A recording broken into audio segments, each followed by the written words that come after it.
পিকনিকে এসেছি, পিকনিকে এসে যদি নিজেরা রান্না না করি তাহলে তো পিকনিকটাই ইনকমপ্লিট। এখন আমি বানাবো কুমড়ো ফুলের বড়া। দেখুন ব্যাটারটা আমি কি দিয়ে বানাচ্ছি। প্রথমে আমি এতে দিয়ে দিচ্ছি চালের গুঁড়ো, যেটা কিন্তু খুব একটা ইম্পর্টেন্ট পার্ট।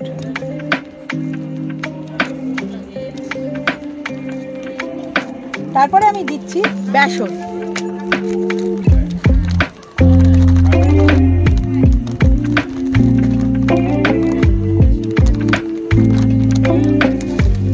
তারপরে আমি দিচ্ছি একটু ময়দা।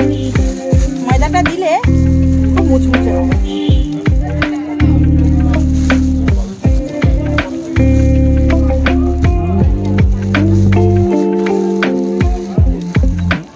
এবার আমি দিচ্ছি একটু কর্নফ্লাওয়ার।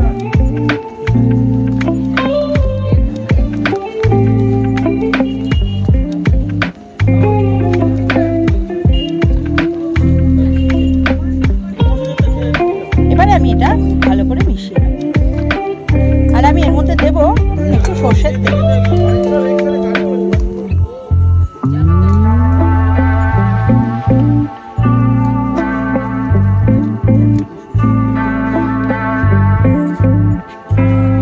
এবার আমি এটা ভালো করে মিশিয়ে নেব।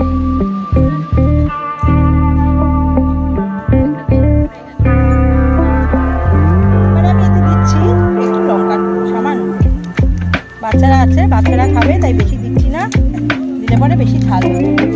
আর আমি এতে দিচ্ছি একটু নুন, আর আমি এতে দিচ্ছি একটু খাওয়ার সোডা। খাওয়ার সোডা দিলে মুচমুচে হবে, ফুসফুসে হবে, আর ভাজাগুলো ফুলে ফুলে উঠবে। তবে বেশি দেবেন না, কিন্তু তেতো হয়ে যাবে। এবার এটা ভালো করে আগে আমি মিশিয়ে নেব। এই ব্যাটারটা কিন্তু আপনারা শুধু কুমড়ো ফুলের বড়া না, বেগুনির জন্যও খুব ভালো। এবার আমি দেবো জল।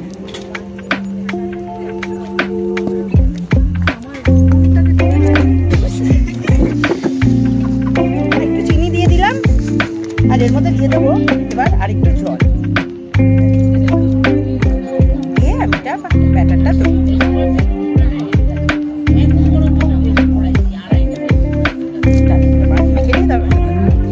দেখুন বন্ধুরা, কনসিস্টেন্সিটা এরকম হবে।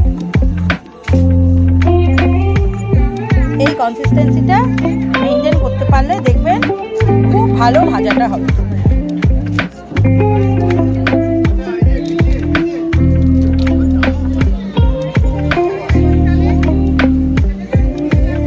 এবারে আমরা ফুলগুলো এর মধ্যে চুবিয়ে ডুবো তেলে ভেজে নেব। গোলাটা বানিয়েছিলাম সেটাতে করে এবার আমি কুমড়ো ফুলগুলো এই তেলের মধ্যে ছেড়ে দেব।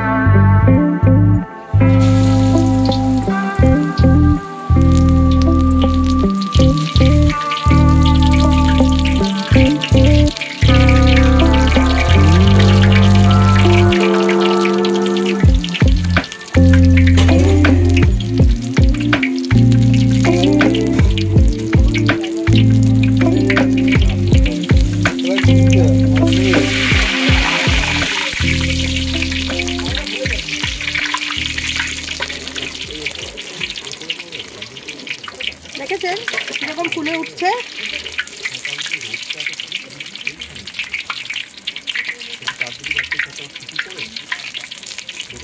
লাল লাল হয়ে গেলেই তুলে নেবেন।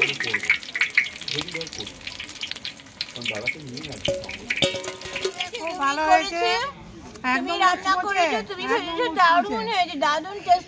Thank you. কেমন আছে গজু? খুব ভালো হয়েছে। ইনফ্যাক্ট আমি এটা চুরি করে নিয়েছিলাম, আমার পিসিকে দেওয়া হয়েছে, পিসি থেকে তুলে নিয়ে এসেছি খাবো বলে। Thank you.